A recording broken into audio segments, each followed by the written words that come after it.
Agora é o Evangelho do Natal, da encarnação do Verbo entre nós, do Cristo eterno que morreu antes da fundação do mundo para criar todas as coisas, mas que na plenitude dos tempos se encarnou em Jesus de Nazaré.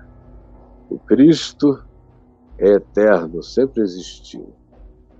E ele se encarna em Jesus, que surgiu há 2000 anos, mas que é a expressão exata do Cristo eterno, que é a expressão exata do Verbo, do Logos de Deus, que é a expressão exata do caráter e do ser de Deus, e em quem habitam todos os tesouros da sabedoria, da ciência, dos conhecimentos, das filosofias, dos entendimentos, tudo que seja verdadeiro em toda a cognitividade humana, das percepções mais simples da realidade, viajando pelo entendimento das Escrituras, que nos ensinam em Jesus a viver, até a compreensão de todas as psicologias, as filosofias e o discernimento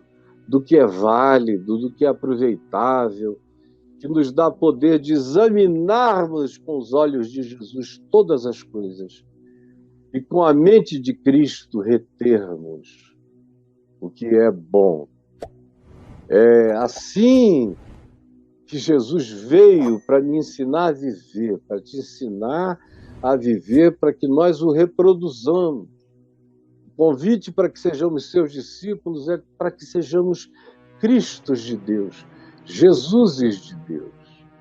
E ele é a manifestação absoluta do que aos homens seja possível conhecer de Deus e do caráter e do amor e do aconchego e da bondade e da vontade de Deus de se relacionar com amizade íntima com os homens e com misericórdia e com acolhimento. Você enxerga com certeza absoluta isso em Jesus. Agora, no Natal, a pergunta que eu deixo para você está aí, e eu não vou evocar um texto natalino, mas essa pergunta, leia, por favor. Leia. Por que você pensa que o Natal é óbvio? Tem gente que pensa que o Natal é um negócio óbvio e que todo mundo tem obrigação de entender o Natal como a pessoa pensa que entende. A maioria dos cristãos não entendeu o Natal até hoje. Em primeiro lugar, porque o Natal não tem data. Ninguém sabe quando Jesus nasceu. Ninguém sabe. Tem tradições. Tem a tradição que coloca o nascimento dele no fim de outubro, quando começava a ficar frio em Israel.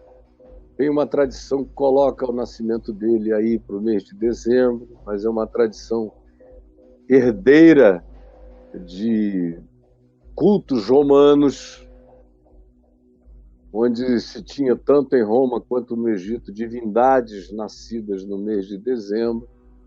Então, no processo da constantinianização do evangelho que virou cristianismo, uma das absorções dentre as milhares que o cristianismo fez foi desse Cristo que herda a data do nascimento de Mitra, dos romanos, que herda a data do nascimento de divindades egípcias, que herda a data do nascimento de algumas divindades correlatas. Mas não tem nada a ver com qualquer outra coisa. Outros colocam o nascimento de Jesus em janeiro, outros colocam em janeiro a visita dos magos, de modo que, em qualquer circunstância de data natalina, nós estamos lidando só com convenções e tradições, porque o Evangelho não se preocupou em datar o nascimento de Jesus. Você tem uma datação bem razoável, porém não meticulosamente absoluta, da cruz, porque era Páscoa. Mas ainda assim, até o nosso calendário precisa de correção, porque o calendário que você usa, que eu uso, tem 5 anos de erro em relação ao calendário histórico de Jesus do primeiro século.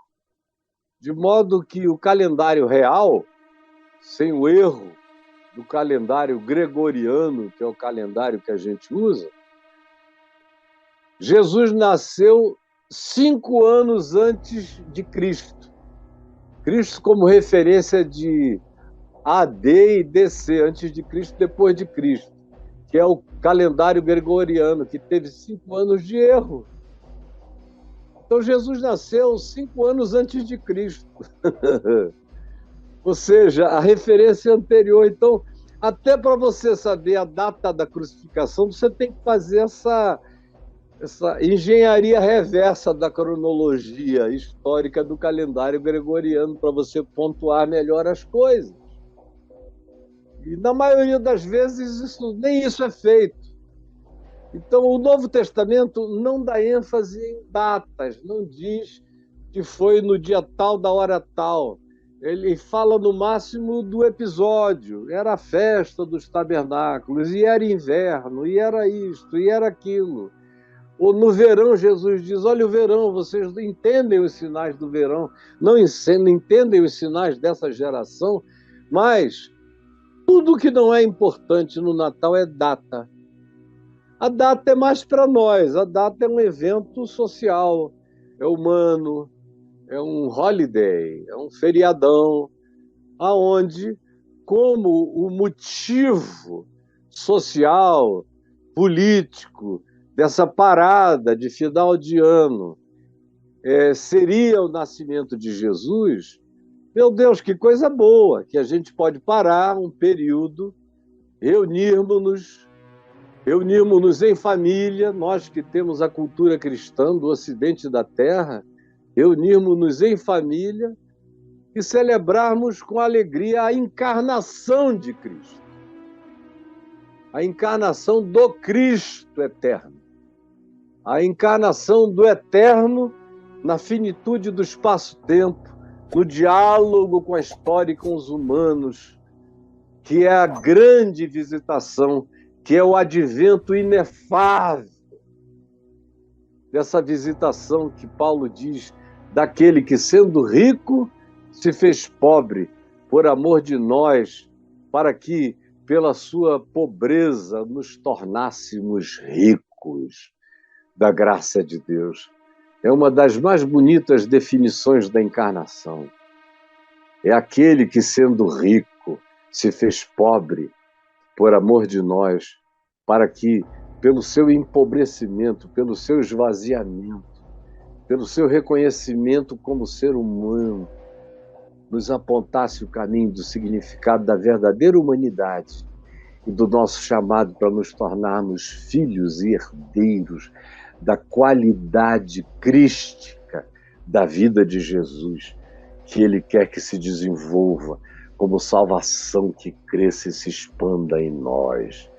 Esse é o sentido mais profundo e original do Natal, da encarnação, da vinda de Deus aos homens, desse maravilhoso conselheiro que veio nos trazer os conselhos mais maravilhosos, que é o Deus forte, que venceu aquilo que Alexandre o Grande não venceu, que os Césares não venceram, que Moisés não venceu, que os faraós não venceram, que os filósofos gregos não venceram, nem os poderosos do mundo, nem os mais ricos, nem os mais sábios, nem os mais adiantados, ninguém venceu, que é a morte. Deus forte, maravilhoso conselheiro de todos os que queiram ter sabedorias irretocáveis, são aqueles que aprendem a humildade de aprender a sabedoria de Cristo, que são princípios que crescem num processo de gravidez, de sabedoria na história, onde tudo aumenta, tudo cresce. Ele é esse maravilhoso conselheiro. Ele é o Deus forte que rasgou a morte. Ele é o Pai da eternidade. Até a eternidade nasce dele. Até todos os significados daquilo que precede o espaço-tempo.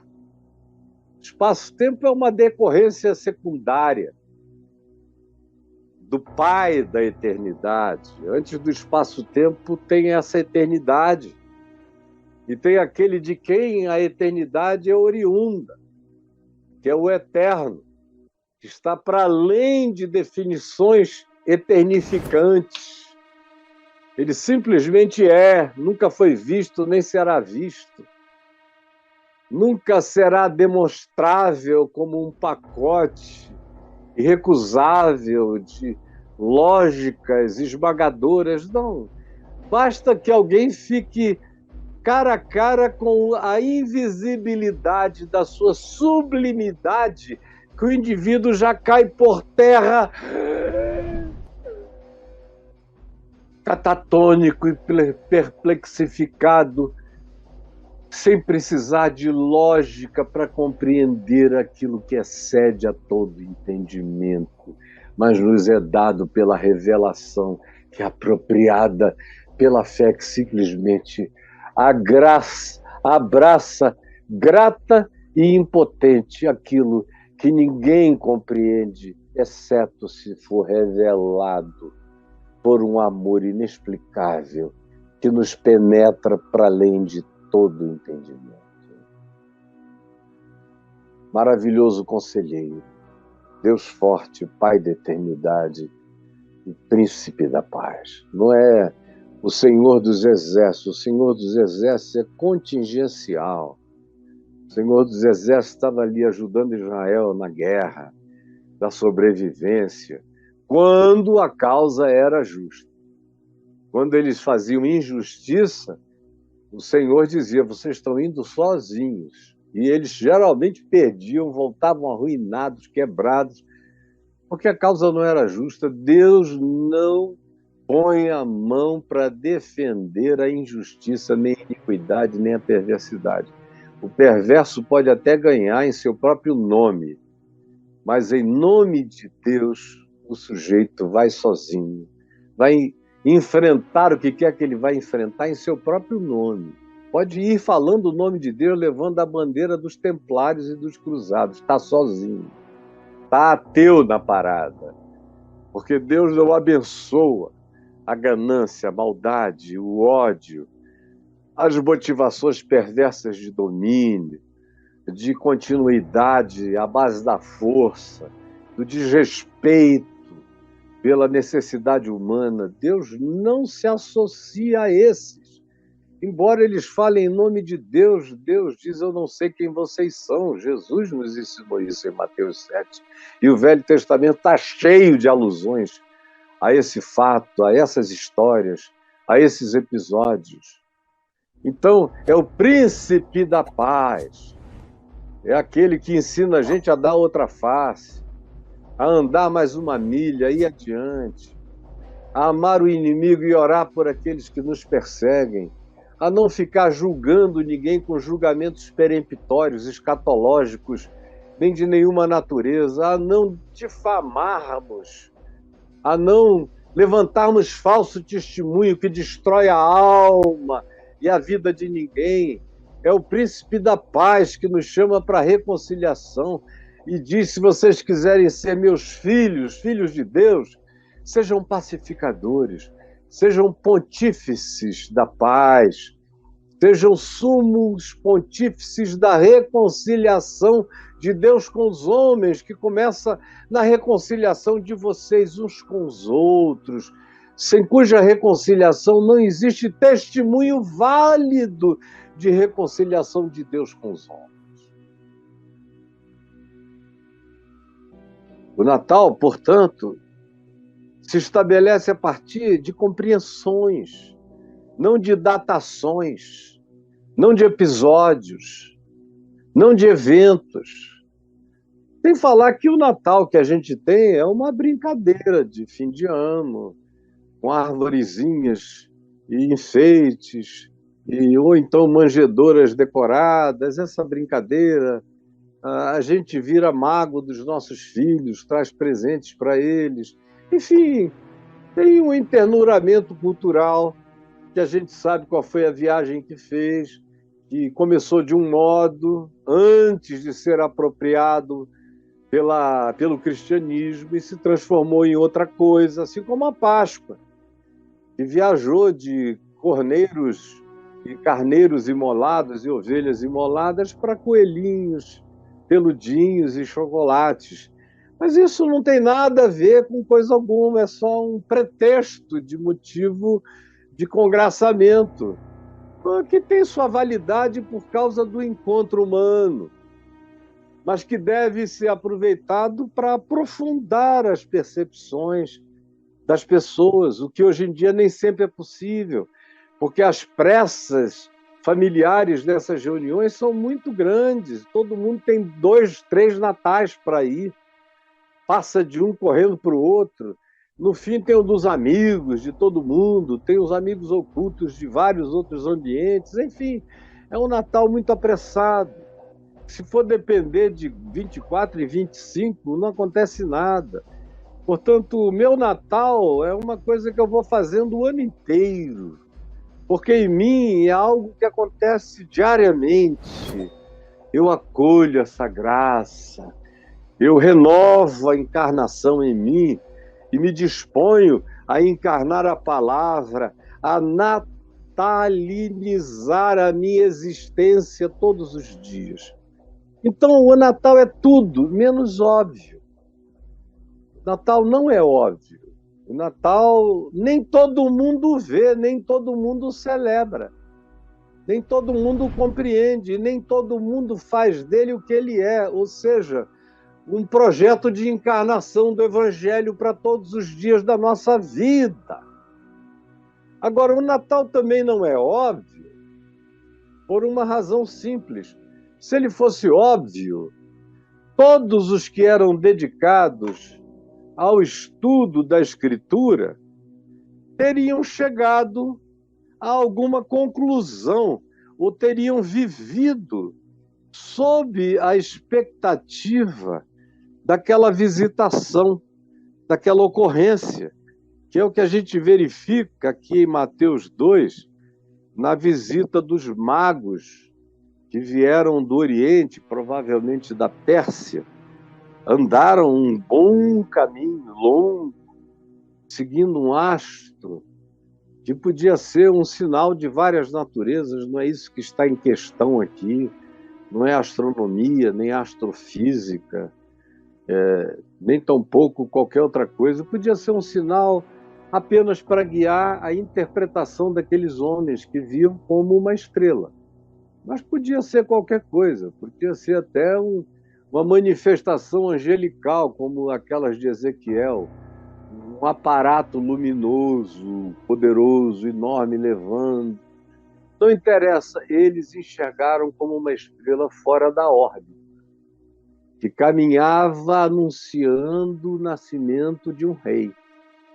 E uma estrela que não estava prevista era interpretada por eles, astrônomos, astrólogos persas ou do Oriente, sempre como algo que anunciava uma chegada especial com o potencial de mudar o mundo e a história.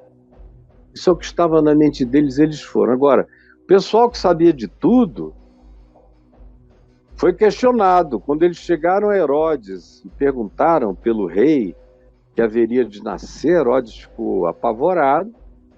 E não só essa notícia chegou a Herodes, mas vazou da corte para todas as ruas de Jerusalém. Houve um pânico em Jerusalém inteira. Vocês vejam, Herodes ficou o rei, depois Jerusalém toda, eu estou falando de Herodes o Grande, aquele grande maluco, aquele Calígula Neriano, Tiberiano, que se fundiu numa pessoa só, do Herodes o Grande, foi quem construiu o segundo templo de Jerusalém, e foi um dos maiores paranoicos, assassino de familiares, que queria se perpetuar no poder, matando até os filhos, até a mulher que amava, de tão louco e perturbado que ele foi se tornando, e morreu em loucura absoluta. Pois bem, não só esse cara ficou perturbado se nasceu alguém que vai tomar o meu trono, mas isso vazou da corte para a cidade de Jerusalém, ficou empolvorosa. Aí chamaram os sábios, os intérpretes, os hermeneutas, os escribas, os acadêmicos, e perguntaram: escuta, onde é? Tem alguma profecia que diz o lugar? Aí eles citaram: tem Miqueias, e leram a profecia de Miqueias 5:2, que aqui está resumida da seguinte maneira: e tu, Belém, terra de Judá, não és de modo algum a menor entre as principais de Judá, porque de ti sairá o guia que há de apacentar o meu povo Israel. No texto de Miqueias 5:2, que é um texto mais expandido, a meu ver, mais bonito do que esse resumo aqui, diz: de ti me sairá o guia, cujos dias são desde os tempos eternos, cujas origens são desde os dias da eternidade, cujos dias são desde a antiguidade, cujo tempo são desde da origem da eternidade. Ele coloca, portanto, esse que vai nascer como alguém que vem como o unigênito de Deus, da eternidade, para se encarnar entre os humanos. E Herodes ouviu isso, Jerusalém ficou sabendo da resposta, os sábios de Israel tiveram testemunho desses homens que viajaram milhas e milhas, atravessaram, meu Deus, atravessaram o Irã inteiro, atravessaram Síria, atravessaram pedaços do Líbano, andaram a pé todo o território de Israel, do norte até chegar em Jerusalém, com uma caravana, camelos, ajudantes, tinham que parar, dormir, não dava, era uma coisa que levava muito tempo, mas nem o esforço desses homens, considerados pagãos, que tinham vindo de longe procurando por esse dia, essa hora e essa pessoa, não comoveu ninguém a andar 5 quilômetros. Nem o próprio Herodes. Quando ficou sabendo que era Belém, Belém está ali, 5 quilômetros. A pé você anda um pouquinho e está lá. Meia hora você chega lá andando, tranquilo, sem desespero. 40 minutos no máximo, porque tem subidas e descidas. No entanto, próximo, de carro, se fizer a volta por trás e entrar em Belém por trás, você chega muito rápido de Jerusalém para lá. Você, quando percebe, já está dentro de Belém.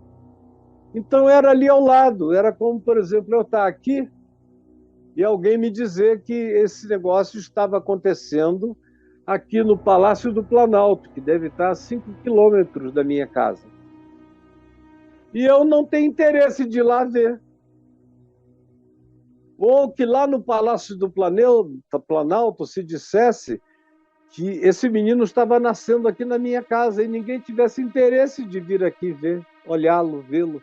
Os que moravam a 5 quilômetros de distância, com Bíblia na mão, conhecendo o Velho Testamento, sabendo de tudo, do cumprimento de profecias, mas eles sabem as Escrituras só para recitar para os outros e para ficarem superior em conhecimento, mas eles mesmos não botam a Escritura em prática, não andam, não a obedecem, não seguem. É um conhecimento morto da letra e do ensino e do academicismo que não produz movimento, que anda até Belém e adora e se quebranta Então o Natal não é óbvio. Você diz, eu tenho a Escritura, e daí? Natal começa dizendo que quem tinha a Escritura e leu a profecia e soube dela não fez nada a respeito. A maioria desses crentes de Bíblia, no Natal, não fazem nada a respeito do Evangelho. Eles ficam muito gratos, dizendo, Jesus já pagou tudo por mim, então eu não preciso me envolver com nada. Aí a graça de Deus se transforma em graxa, em KY. Nada que de fato coloque o indivíduo para engravidar alguém. É camisinha de Vênus com KY, não vai produzir nada. Escritura sem prática não faz ninguém nascer.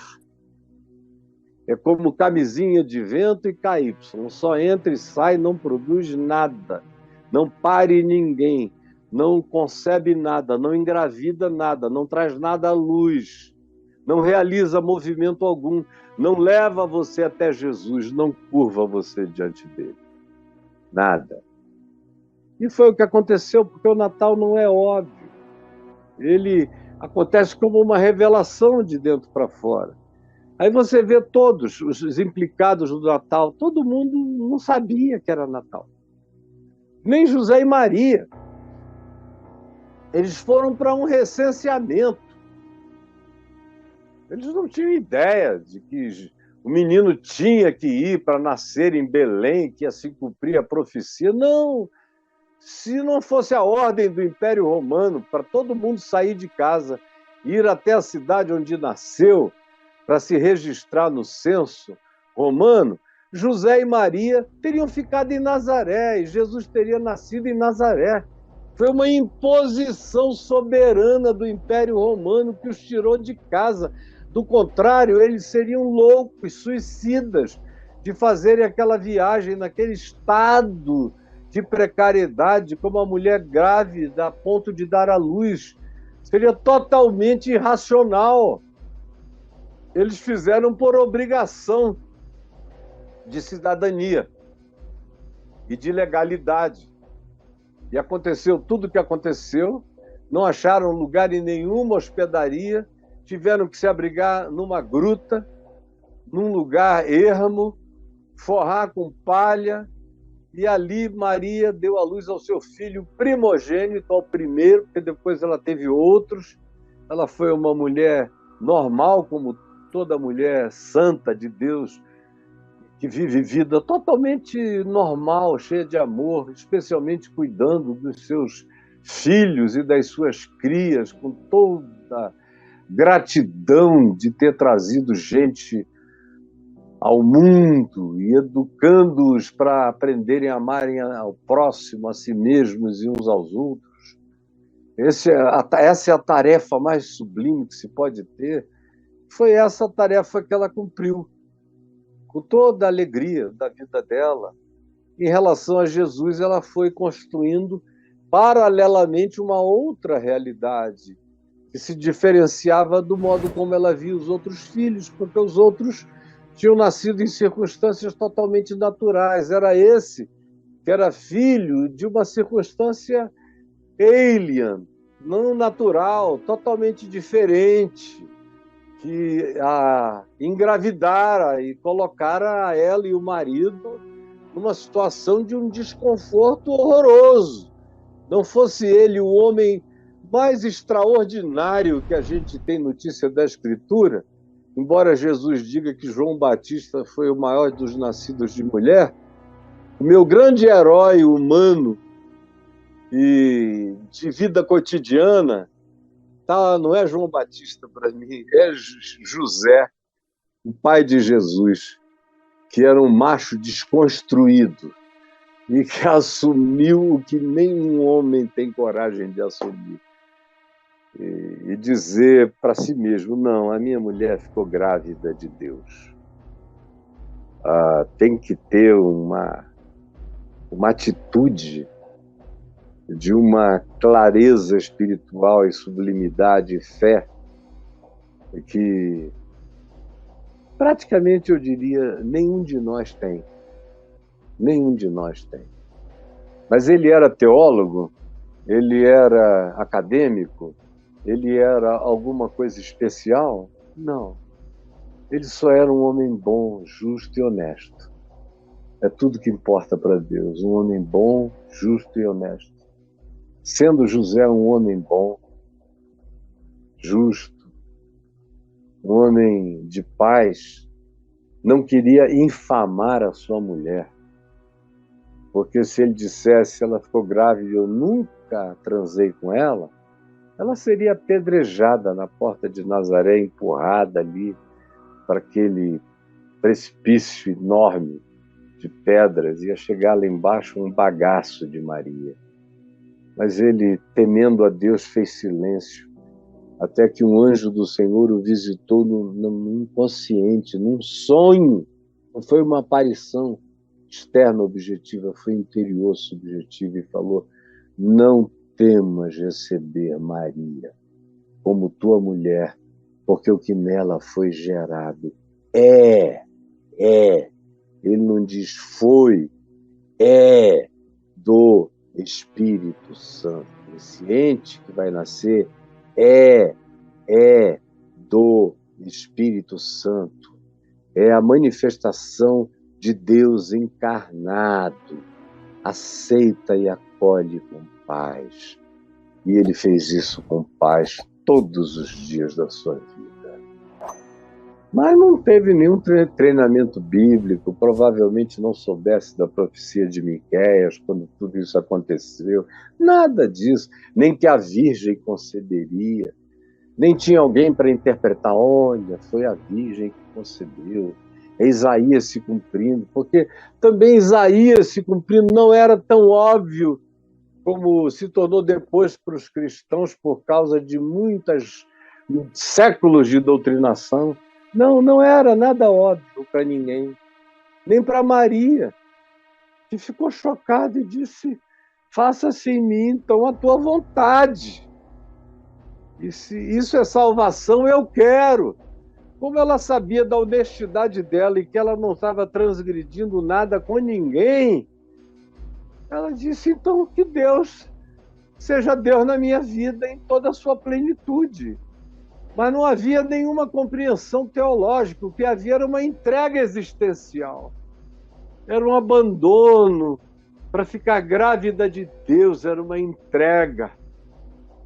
Era inexplicável, era amoral. Está para além dos nossos códigos humanos de justificativa moralista de qualquer nível. Do ponto de vista humano, é uma loucura, é um absurdo. Ela também não sabia e não tratava o Natal como óbvio. Aí eles vão lá para Nazaré e era tão pouco óbvio que não tinha onde ficar. Aí, se fosse crente, já ia dizer: se Deus está nisso, cadê o hotel? Por que que ninguém nos acolheu? Por que que ninguém nos recebeu? Deus está nisso mesmo? Não, eles simplesmente sabiam que é assim mesmo. Que não há privilégios especiais, que Deus não cria privilégios especiais para Deus. Repita isso comigo. O Natal prova que Deus não cria privilégios especiais para Deus. Repita comigo. O Natal prova que Deus não cria privilégios especiais para Deus. Senão, haveria a melhor estalagem de Belém esperando. E o Filho de Deus não teria nascido numa gruta, entre palhas e animais, ou na pobreza daquele lugar mal ajambrado.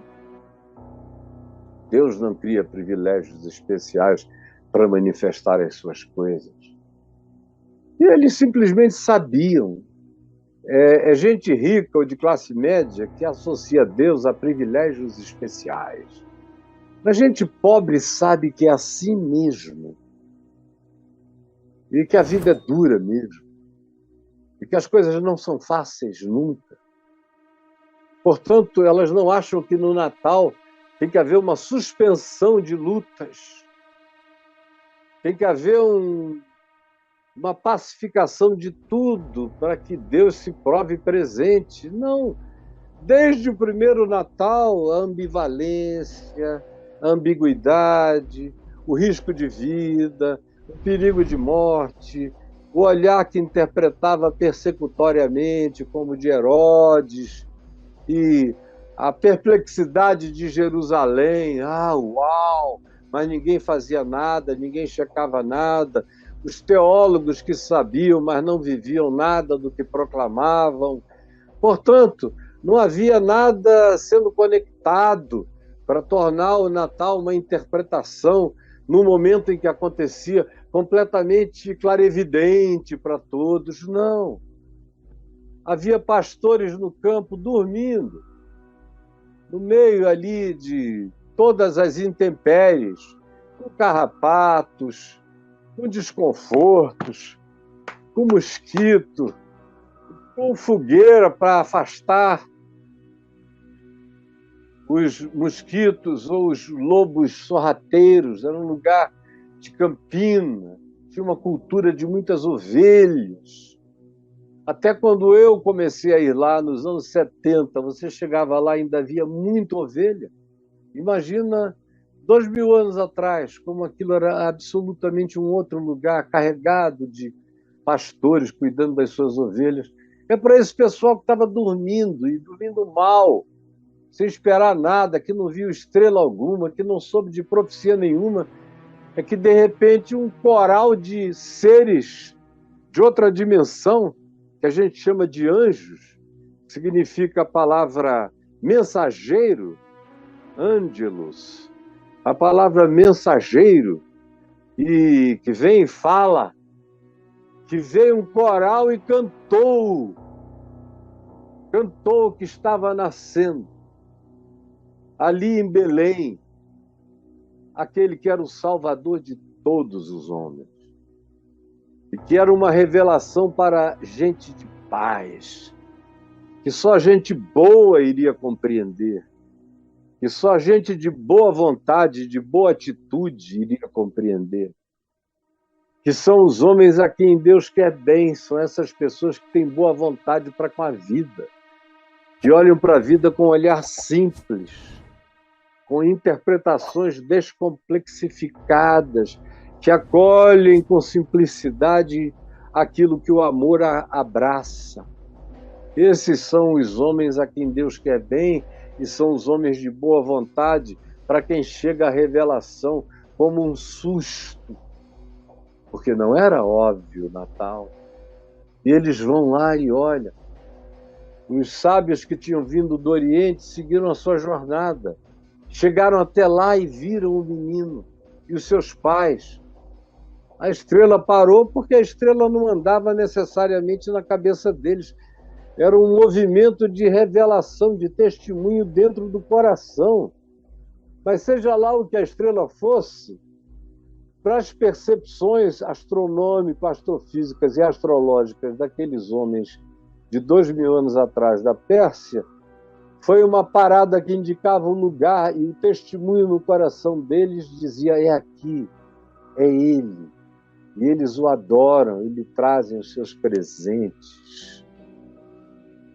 Mas foi óbvio para quem não sabia nada do Deus de Israel, não sabia nada da Bíblia de Israel, não sabia nada das profecias de Israel, não sabia quase nada de coisa alguma, que estavam estudando muito mais os céus e a astronomia e a astrofísica do que qualquer outra coisa, mas que tinham vindo pela fé, porque tinham crido que tinha uma coisa absolutamente nova, um advento humanitário, que mudaria o curso da história humana, e lá estavam eles.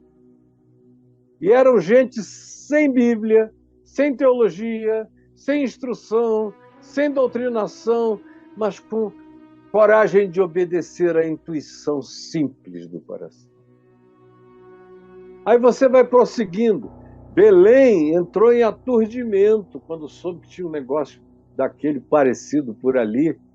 Logo depois, quando os magos não voltaram, mas foram por divina advertência, Deus falou com eles, ou seres celestiais se comunicaram. Anjos, ou mensageiros espirituais, como você queira chamar, ou alienígenas transdimensionais a serviço de Deus, disseram a eles: voltem por outro caminho, porque o faraó quer matar a Jesus. Ele quer vir aqui matar, não diga onde ele está, nem quem ele é. E eles fizeram isso. Quando Herodes se viu enganado, pegou um batalhão de soldados, foi até Belém e mandou matar todas as crianças de 2 anos para baixo, para não haver erro. Ele pensou: quem sabe esse menino já nasceu antes, esses caras chegaram aqui depois, então eu não vou deixar margem para o erro, não vou dar ocasião à surpresa. De 2 anos para baixo, matem todo mundo, até quem nasceu hoje. Liquidem todo, e mataram centenas de crianças. Belém se encheu de sangue, e de ódio, e de raiva.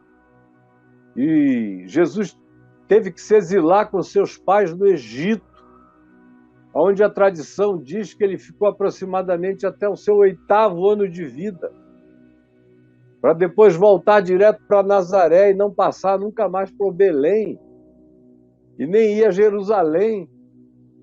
Foi direto para Nazaré. E era óbvio que seria assim. Para os belemitas, o que tinha acontecido era tudo que eles não mereciam. Que desgraça de um Messias que supostamente é filho de Davi, nasce aqui, e todas as crianças que a gente produziu de 2 anos para cá, que a gente gerou, foram mortas. Que ódio!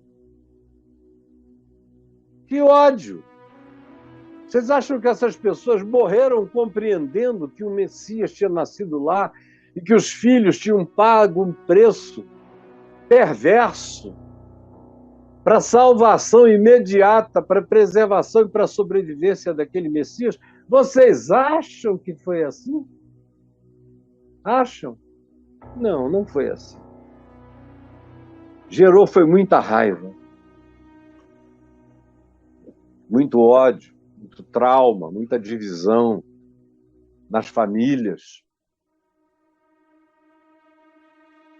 E eu, se fosse prosseguindo, olhando as outras ocorrências vinculadas ao Natal, por exemplo, 8 dias depois de Jesus ter nascido, em Belém, Lucas diz que ele foi levado ao templo em Jerusalém. Como eu disse, são só 5 quilômetros. Foi levado ao templo para ser circuncidado, conforme a lei de Moisés. E ele chega lá, é circuncidado, e profecias começam a acontecer.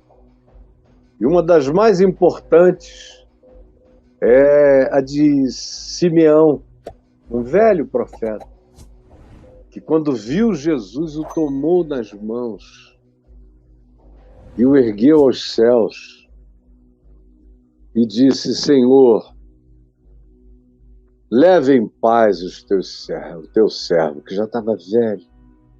Despede em paz o teu servo. Eu posso morrer, porque os meus olhos já viram a tua salvação. E voltou-se para Maria, ele disse: olha, mulher, esse teu filho vai ser objeto de contradição na história humana. Ele veio e ele será para levantamento de muitos e para destruição de outros tantos, porque ele será interpretado de maneira contraditória o tempo todo. Ele chega e não traz paz, ele traz contradição, ele produz divisão. Quem era frequentemente alguém que não entendia nada vai entender tudo. E quem achava que entendia tudo vai ficar cego para todas as coisas. Vai ser algo tão chocante para ti, como mãe, assistires isso nos dias da tua vida, que eu te digo que uma espada vai traspassar o teu próprio coração, quando tu vires como ele será erguido como objeto de contradição para a história humana, para todos os homens. Olhar para ele não será olhar para o óbvio, será olhar para a perspectiva de juízo, porque ele traz à luz os pensamentos ocultos de muitos corações. Aquilo que se passava por moral, por ético, por religioso, por santarrão, por isso que aquilo vai se manifestar perverso, implicante, homicida, persecutório, fanático, com raiva dele, com inveja dele, que não vai ser nada como esses outros são e será tudo para além do que se pode conceber. Por outro lado, meretrizes, prostitutas, pecadores, gente abandonada, outcasts de todos os tipos, párias, de todos os modos, os seres marginais, todos esses se sentirão atraídos de todos os lugares, do mundo inteiro, e convergirão, perceberão quem ele é. Não porque leram as Escrituras, mas porque os seus olhos não estavam cegados pelo preconceito da pseudo-sapiência religiosa, e eles verão, como diz a Escritura, aqueles que não procuravam por mim me acharão. É o que diz o Velho Testamento e Paulo repete. O Senhor é revelado todo dia muito mais a quem não procurava por ele do que por aqueles que acham que têm o domínio do óbvio. E Deus é óbvio para eles, porque Deus, preso na Bíblia, é o Deus óbvio para os crentes. Mas o Natal não é óbvio. E Jesus provou, vivendo de maneira absoluta, fazendo, como diz Pedro em Atos dos Apóstolos, andando e fazendo bem em toda parte.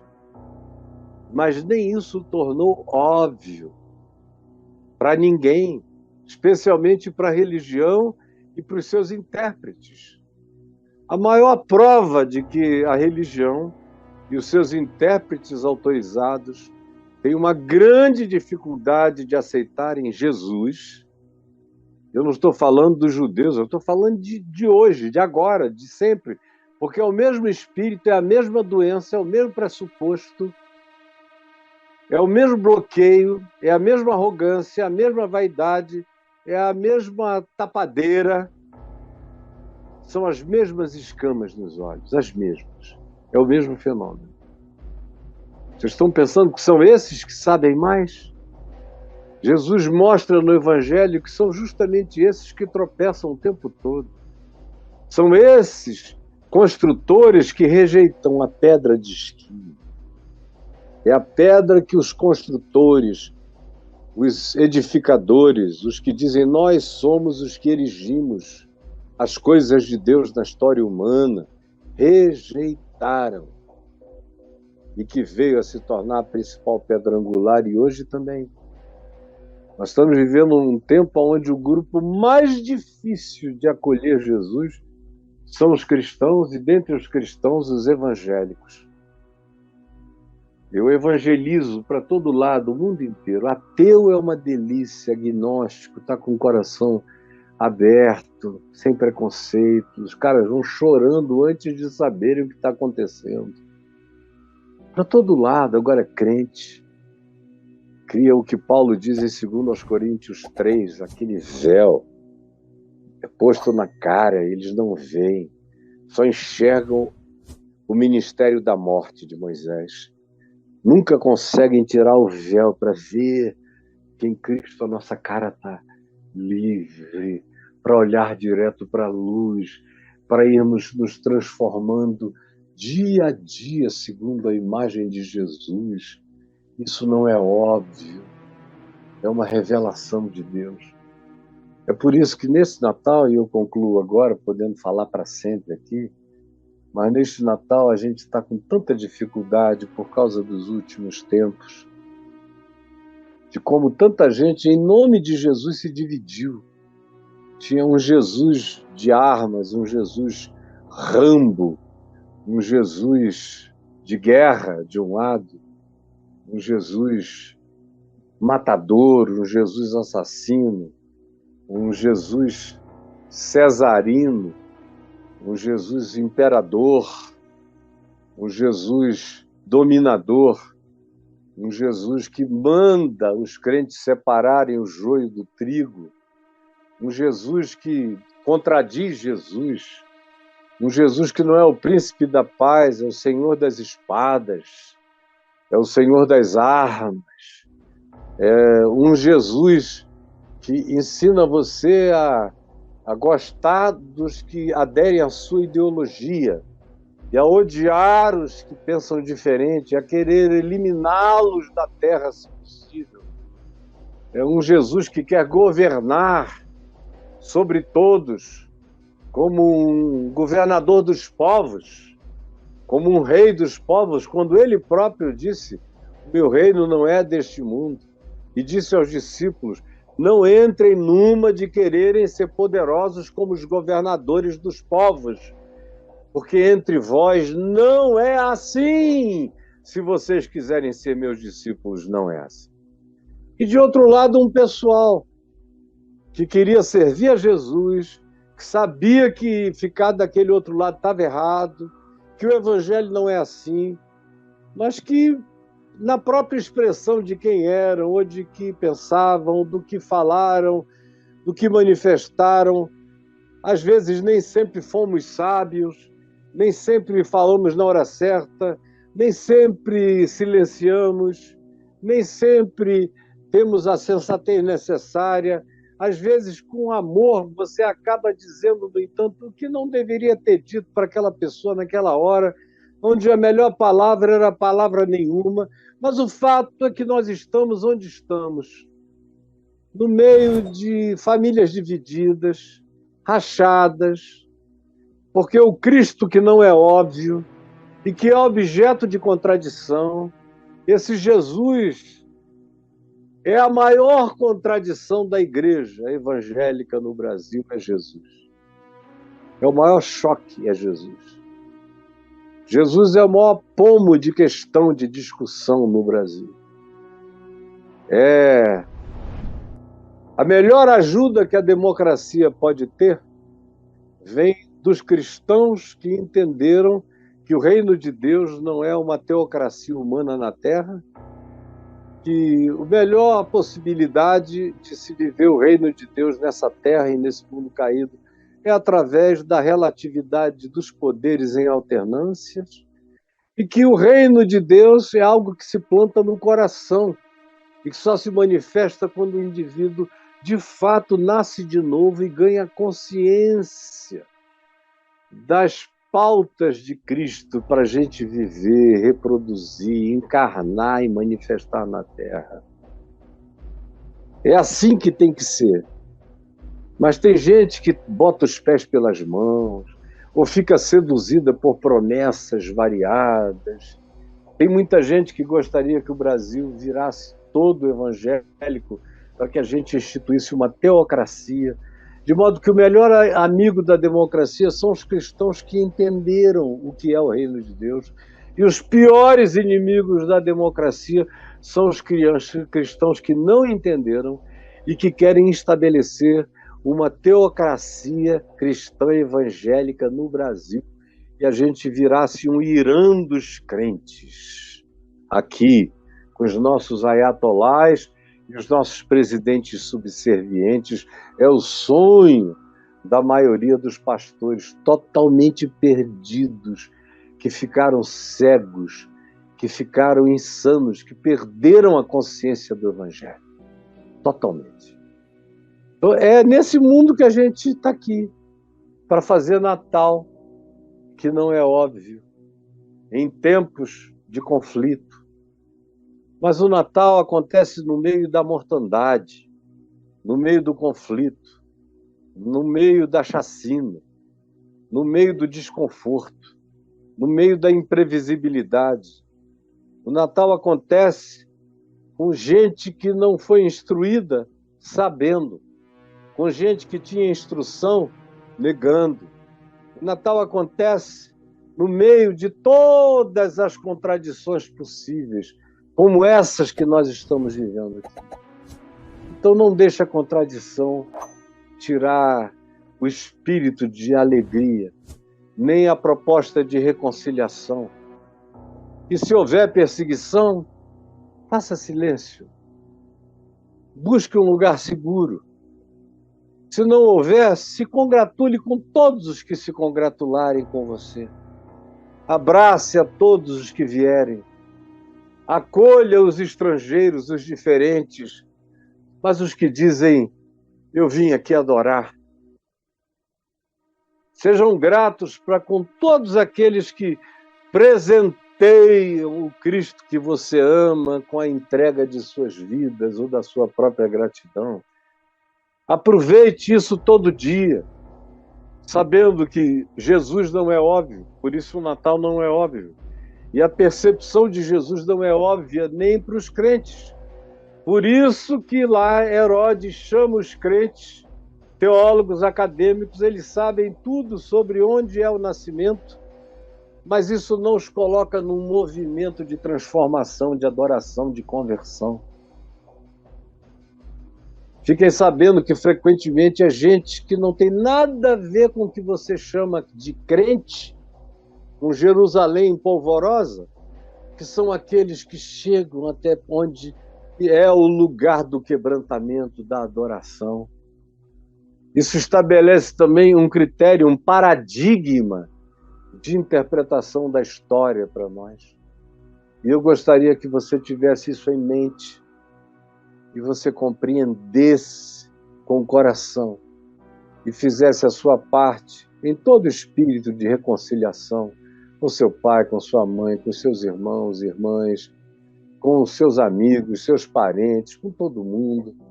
Se houver um inimigo dando sopa, chega junto e acolhe, diminui a distância. Faça isso, faça a sua parte, porque neste Natal você não é o pastor, você não é o rei mago, você não é o intérprete de Jerusalém, você não é Herodes, você não é José, você não é Maria. Você é um anjo cantando, proclamando, avisando, olha gente, nasceu para quem tem boa vontade. Se tiver boa vontade, esse ser é do bem, a quem Deus quer bem. Se não tiver boa vontade, não vai enxergar o óbvio jamais.